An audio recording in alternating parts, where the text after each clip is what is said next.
Hello everyone, this is Gitika Chawla from USPC Jain Public School, and today we will start exercise 8.1 of chapter 8, comparing quantities of class 7. So in this exercise, question number 1, see what is saying here, find the ratio of. What is saying here, find the ratio. First of all, I will tell you that what is the ratio here. Ratio is this one is symbol is representing ratio. These two dots are representing ratio. It means to see here in this exercise we will compare two quantities, and after the solution we will convert them into ratio here. Fine. So before that, what we'll do, that quantity will be represented in the form of fraction, then fraction into ratio will compare. Fine, we can convert the fraction into ratio. So let's start, see how to do this sum. See, in first part we are going to find the ratio of rupees 5 to 50 paise. You can see here rupees 5 is there and 50 paise is there. So what we'll do here, as we have done in introduction, that when you're going to compare two quantities, both must be in the same unit. So what we'll do here, I am going to convert this rupees to paise.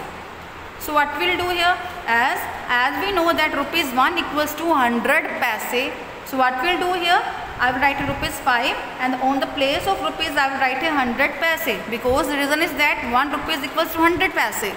So on the place of rupees we will write 100 paise. Then on multiplying 5 with 100 we got here 500 paise. Fine. So now you can see that we have converted this one rupees 5 into 500 paise. So what we'll do here, as it is 2 is there, so it means to say here rupees 5, mean to say here 500 paise will be written in the numerator, and this one 50 paise which is already in paise, so we will not convert them because now both are in paise in the same unit. So write this one 50 paise in the denominator, and we can cancel them if we can. So after simplification, you can see after cutting we got here 10 upon 1. It means to say here, now this is the simplest form and we can't solve them further. So what we'll do here, we will convert. How to convert in ratio? Write the numerator as it is, then write the ratio sign and write the denominator. Fine. So this is the way to convert any fraction or any quantity in the form of ratio. Fine. With the same scene B part, what we are having here that 15 kg to 210 g. Kg means kilogram, g means gram. We are having 15 kilogram to 210 grams.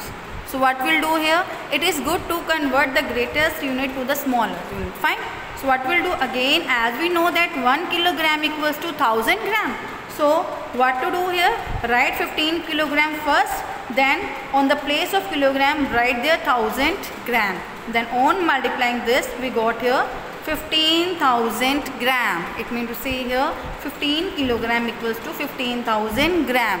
Then after that, what is our next step? As we have to convert in the form of ratio, we have to find the ratio. So what to do here? You write here this one 15,000 gram on the numerator, and then this one 200 gram in the denominator. You can see here both are in grams in the same unit, so we can solve them. So after solving we got here 500 upon 7. So we will convert in the form of ratio. So write here 500 ratio 7. So in this way you can find the ratio form.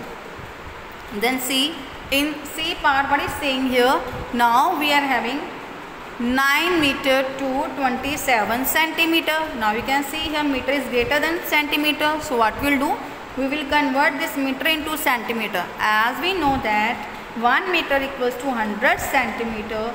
So what we'll do here, we'll write here 9 meter, and on the place of meter I will write here 100 centimeter.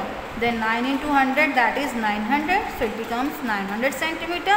Now we write in the form of fraction that 900 centimeter upon 27 centimeter. Then solve them, and after that I got here 100 upon 3. Then convert in the form of ratio. That means 100 ratio 3.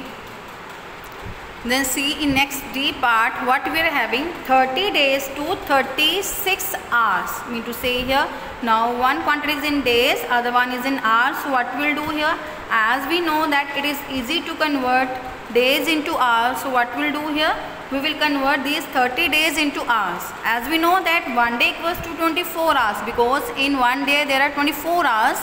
So we write here 30 days, then on the place of days we write here 24.